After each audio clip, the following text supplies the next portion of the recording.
Hi friends, welcome to Annapurna ಅಡುಗೆ channel. ಎಲ್ರಿಗೂ ಸ್ವಾಗತ. ಇವತ್ತು ನೋಡಿ ನಾನು ಹುರಿಗಡಲೆ ಹಿಟ್ಟು, ಕೊಬ್ಬರಿ, ಶೇಂಗಾ ಈ ಪೌಡರ್ನ ಬಳಸ್ಕೊಂಡು ಉಂಡೆ ಕಟ್ಟೋದನ್ನು ಹೇಗಂತ ತಿಳಿಸ್ಕೊಡ್ತೀನಿ ನೋಡಿ. ಬೆಲ್ಲ ಕೂಡ ತೊಗೊಂಡಿದ್ದೀನಿ ನೋಡಿ. 1 ಗ್ಲಾಸು ಹುರಿಗಡಲೆ ಹಿಟ್ಟು ಹಾಕಿದ್ದೀನಿ.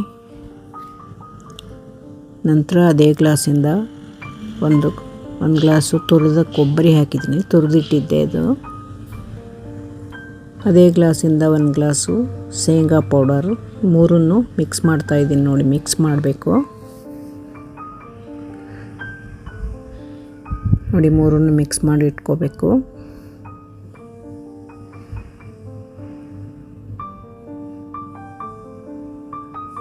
ನೋಡಿ ಚೆನ್ನಾಗಿ ಮಿಕ್ಸ್ ಮಾಡಿದ್ದೀನಿ. ಆಮೇಲೆ ಅದೇ ಗ್ಲಾಸಿಂದ 1.5 ಗ್ಲಾಸ್ ಬೆಲ್ಲ ತೊಗೊಳ್ಬೇಕು. ತುರಿದಿದ್ದು ಬೆಲ್ಲನ ತುರಿದಿಟ್ಟಿದ್ದೆ, 1.5 ಗ್ಲಾಸ್ ತೊಗೊಂಡಿದ್ದೀನಿ.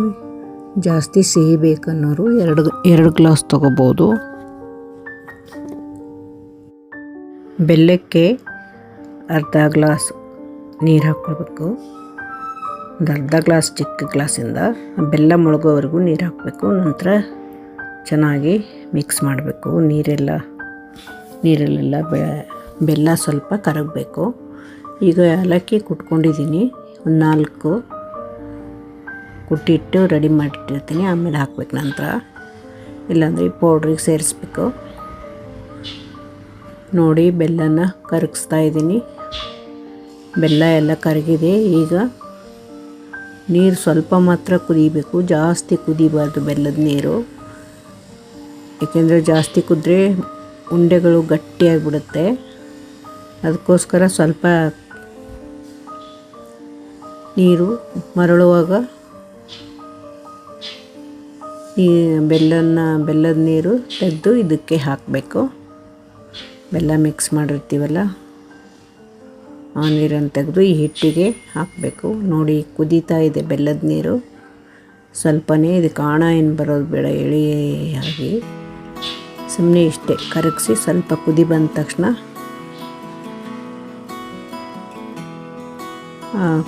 ಹುರಿಗಡಲೆ ಹಿಟ್ಟು, ಕೊಬ್ಬರಿ, ಶೇಂಗಾ ಪೌಡರ್ ಕಲಸಿರ್ತೀವಲ್ಲ ಆ ಹಿಟ್ಟಿಗೆ ಇದನ್ನು ಹಾಕ್ಬೇಕು. ಬೆಲ್ಲನ ನಾನು 1.5 ಗ್ಲಾಸ್ ಬೆಲ್ಲ ಹಾಕಿದ್ದೀನಿ. 2 ಗ್ಲಾಸ್ ಬೇಕಾದರೆ ಹಾಕ್ಕೊಳ್ಳೋರು ಹಾಕ್ಕೋಬೋದು. ಸ್ವಲ್ಪ ಜಾಸ್ತಿ ಬೆಲ್ಲ ಬೇಕನ್ನೋರು, ಸಿಹಿ ಬೇಕನ್ನೋರು ನೋಡಿ. ಇದನ್ನು ಹಾಕಿ ಕಲಿಸ್ತಾ ಇದ್ದೀನಿ. 1 ಸ್ಪೂನಿಂದ ಚೆನ್ನಾಗಿ ಕಲಿಸ್ಕೊಳ್ತಾ ಇದ್ದೀನಿ ನೋಡಿ. ತುಂಬಾ ಈಸಿ, ಬೇಗನೂ ಆಗುತ್ತೆ. ಈಸಿ ಮೆಥಡ್ ಇದು ನೋಡಿ. ಏಲಕ್ಕಿ ಕೂಡ ಹಾಕಿದೆ, ಅದನ್ನು ಹಾಕಿ ಕಲಿಸ್ತಾ ಇದ್ದೀನಿ. ಚೆನ್ನಾಗಿ ಮಿಕ್ಸ್ ಆಗಿದೆ ನೋಡಿ. 1-2 ನಿಮಿಷ ಬಿಡಬೇಕು. ಸ್ವಲ್ಪ ಗಟ್ಟಿಯಾಗುತ್ತೆ 1-2 ನಿಮಿಷದಲ್ಲೇ. ಆಮೇಲೆ ನಂತರ ಕೈಗೆ ತುಪ್ಪ ಹಚ್ಕೊಂಡು ಉಂಡೆಗಳನ್ನು ಕಟ್ಟಬೇಕು ನೋಡಿ. ಕೊಬ್ಬರಿ ಪೌಡರ್ ಹಾಕಿದ್ದೀನಿ. ಈ ಉಂಡೆಗಳು ಇದರಲ್ಲಿ ಹಾಕಬೇಕು. ಮೇಲೆಲ್ಲ ಕೊಬ್ಬರಿ ಉಂಡೆಗೆಲ್ಲ ಕೊಬ್ಬರಿ ಹತ್ಕೊಂಡ್ರೆ ತುಂಬ ಚೆನ್ನಾಗಿರುತ್ತೆ ಟೇಸ್ಟು ನೋಡಿ. ಇದಕ್ಕೆ ಕೈಗೆ ತುಪ್ಪ ಹಚ್ಕೊಂಡಿದ್ದೀನಿ. ಈಗ ಉಂಡೆಗಳನ್ನು ಕಟ್ತಾ ಇದ್ದೀನಿ ನೋಡಿ.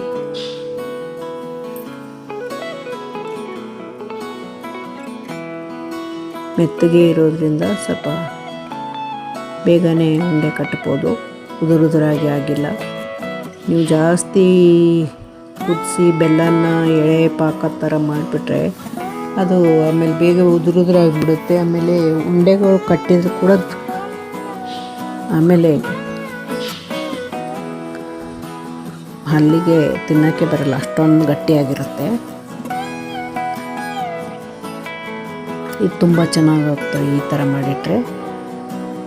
ಆಮೇಲೆ ಆರಾಮಾಗಿ ಕೈಯಿಂದನೇ ಹಿಂಗೆ ಕಟ್ ಮಾಡ್ಬೋದು. ಉಂಡೆಗಳನ್ನು 2 ಮಾಡ್ಬೋದು, ಆ ಥರ ಆಗುತ್ತೆ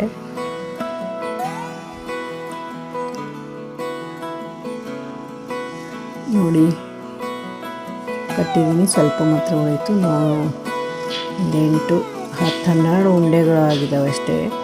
ಒಂದು ಸ್ವಲ್ಪನೇ ತೊಗೊಂಡಿರೋದ್ರಿಂದ ಜಾಸ್ತಿ ಮಾಡಿಲ್ಲ ಉಂಡೆ. ಎಲ್ಲರೂ ಸ್ವೀಟ್ ಜಾಸ್ತಿ ತಿನ್ನಲ್ಲ ಅದರಿಂದ ಸ್ವಲ್ಪನೇ ಮಾಡಿದ್ದೀನಿ. ನೋಡಿ ಆ ಕೊಬ್ಬರಿಲಿ ಉಂಡೆಗಳನ್ನೆಲ್ಲ ಹೀಗೆ ಮಿಕ್ಸ್ ಮಾಡಿದರೆ ಈ ಥರ ಉಂಡೆಗಳಿಗೆಲ್ಲ ಕೊಬ್ಬರಿ ಅಂಟ್ಕೊಂಡಿರುತ್ತೆ. ನೋಡಿ 4, 6, 8, 10, 12 ಉಂಡೆ ಆಗಿದ್ದಾವೆ ಎಲ್ಲ ಸೇರಿ. ತುಂಬ ಟೇಸ್ಟಿಯಾಗಿರೋ ಉಂಡೆ ನೀವು ಮಾಡಿ ನೋಡಿ. ಇದು ಕೊಬ್ಬರಿ, ಶೇಂಗಾ ಮತ್ತು ಹುರಿಗಡಲೆ ಹಿಟ್ಟು ಮೂರನ್ನು ಮಿಕ್ಸ್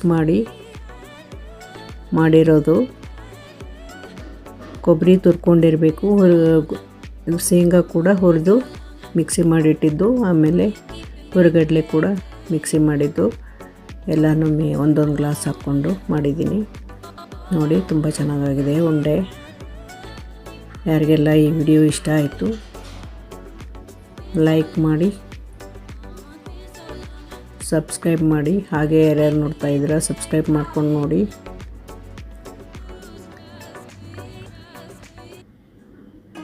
ನೋಡಿ ಹಾಗೆ ನಾಗರ ಪಂಚಮಿ ಆದ್ದರಿಂದ ನಿನ್ನೆ ಹೊರಗಡೆ ಹಾಕ್ತೀವಿ. ಮೊದಲನೇ ದಿವಸ ನಾವು ಹೊರಗಡೆ ಹಾಕ್ತೀವಿ, ಈ ನಾಗರ ಕಲ್ಲು ಇರುತ್ತಲ್ಲ ಅಲ್ಲಿ ಹಾಕ್ತೀವಿ. ಎರಡನೇ ದಿವಸ ಮನೇಲಿ ಹಾಕ್ತೀವಿ. ನಿನ್ನೆ ನಾವು ಹೊರಗಡೆ ಹಾಲು ಹಾಕಿದ್ವಿ, ಅದನ್ನೇ ಒಂದು ಕ್ಲಿಪ್ಪಿಂಗ್ ತೊಗೊಂಡೆ. ನೋಡ್ಕೊಂಬರೋಣ ಬನ್ನಿ ಹಾಗೆ ಮ್ಯೂಸಿಕ್ ಮೂಲಕ. ಎಲ್ಲರಿಗೂ ನಾಗರ ಪಂಚಮಿ ಹಬ್ಬದ ಶುಭಾಶಯಗಳು.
ಇದುವರೆಗೂ ಯಾರೆಲ್ಲ ವಿಡಿಯೋ ನೋಡಿದ್ದೀರಾ ಎಲ್ರಿಗೂ ಥ್ಯಾಂಕ್ ಯು ಸೋ ಮಚ್. ಹಾಗೆ ನಮ್ಮ ಚಾನಲ್ ವಿಡಿಯೋಸ್ನ ನೋಡ್ತಾ ಇರಿ. ಸಿಂಪಲ್ ಆಗಿರೋ ವಿಡಿಯೋಸ್ನ ಹಾಕ್ತಾ ಇರ್ತೀನಿ. ಎಲ್ರಿಗೂ ಥ್ಯಾಂಕ್ ಯು.